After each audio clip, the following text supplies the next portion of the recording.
guys? Drew here. Welcome back to Starting Out Solitary. It's week 268, and this week we are discussing Sigil or Sigil Magic. Now, I do pronounce this word Sigil, so let's just get that out of the way. So for me, honestly, until this year, Sigil Magic was not a huge part of my practice. It's not necessarily a huge part of my practice now either, but I definitely am far more interested in it and have used it more in this year than, well, I won't say than ever, but I only used Sigil Magic, I would say, a handful of times in all the years I've practiced until now. I don't have an aversion to it or anything. It's just that really I am very attracted to like symbolic language, symbology, symbolism.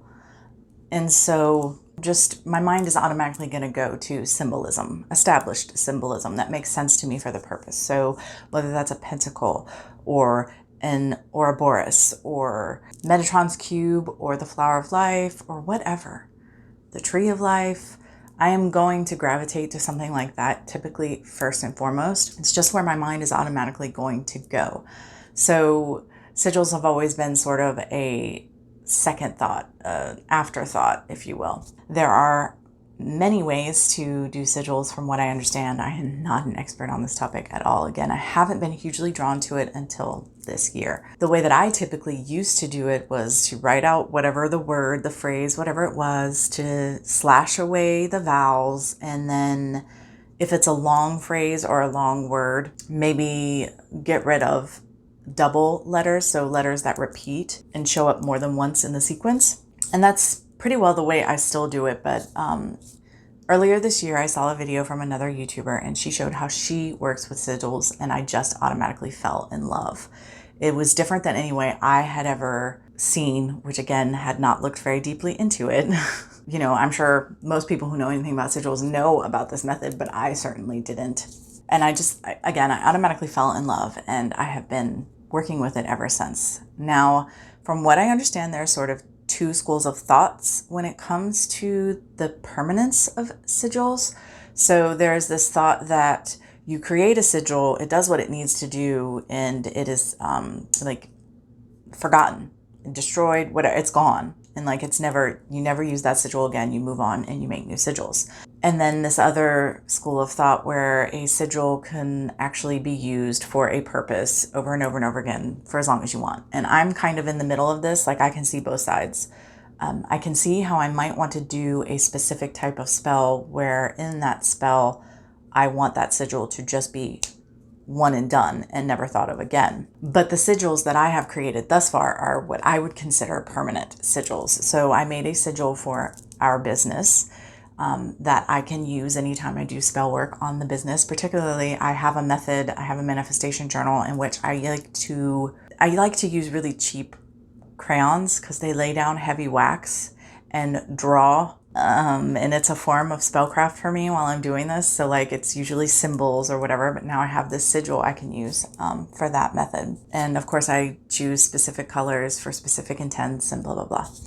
So I'm looking forward to that. I also made a permanent sigil for my prosperity altar, and I drew it directly onto the altar's surface. Now it's covered with an altar cloth, but the surface that makes up the altar, the cabinet, has that sigil that's tied to money, finances, directly on the surface. And as far as I'm concerned, it is constantly doing its work. And I may feel a need to charge it once in a while. I don't know. I don't think so, as I think when I clean and what I refer to as feed my altar with oils and stuff, I think that will take care of it, but that remains to be seen because it's still it's only been there for a couple months. I happen to have a glass top desk, and so I like to take a Sharpie and just doodle away making my sigils on there, but that's not always possible. Like if you could see it right now, it's just covered with stuff. Sometimes it's covered with projects. Right now it's just covered with supplies that need to be dealt with. I've got molds that need to be cleaned. I've got crystal chips that need to be put back where they belong, herbs, just all kinds of stuff all over there. And so I can't really sit there and doodle. But I did want to just show you an example of my personal newfound love for sigil and Sigil Magic here.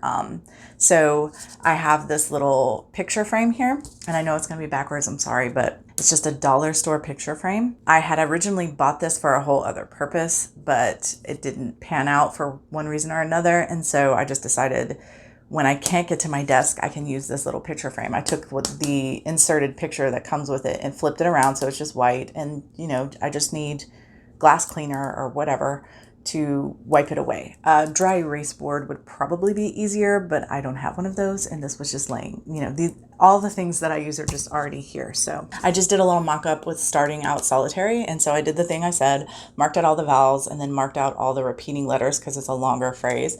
And then the woman who I learned this from, she uses a circle to sort of encapsulate, to contain the sigil, and I loved that. And I actually know that I'm going to play around with other geometric shapes, so like squares and diamonds and triangles and whatever, and have fun with it. But for right now, I've just gone with the basic circles because I just grab like a bottle and trace it. It makes it easier, my life easier. And then instead of taking the letters like I used to, I just take shapes from the letters. So like an S has 2 swoops in it, which if you want, you can turn into little C's. So that would be 2 of those C shapes in an S. And then I have an R, so there's another one. And I have a G, so there's another one. So I ended up with 4 of these. So, you know, you can make, like I made a little circle from 2 of them. Or, I mean, there's any number of ways you could do it or whatever. But, you know, the T has a straight line and a cross line. So, you know, you count the cross lines, you count the straight lines, you count the diagonal lines for like K's and R's. And my Y has a cross line. And then you just use those, the diagonal lines, I'm calling them cross lines, diagonal lines, straight lines, that are horizontal, straight lines that are vertical, and then the circular shapes, and just make little sigils. So like all 3 of these could stand for starting out solitary. I was just messing around and playing with it just to have an example of how I work with sigils now. I really love it. It's so much fun. And I look forward to incorporating this into my practice more moving forward, because again, I had never really been jazzed about sigil magic. I knew it was a thing. And I had very little knowledge, and still do really, but just wasn't overly drawn to it until I saw this method. And I don't know what, I think it has to do with the geometry of it, because when you use the letters themselves to make sigils, like I used to, I had come up with some really cool ones for different things. They look cool, but it's not, this looks like, I don't know, it's just so abstract and geometric to me, and that's right up my alley. So I'm all about it.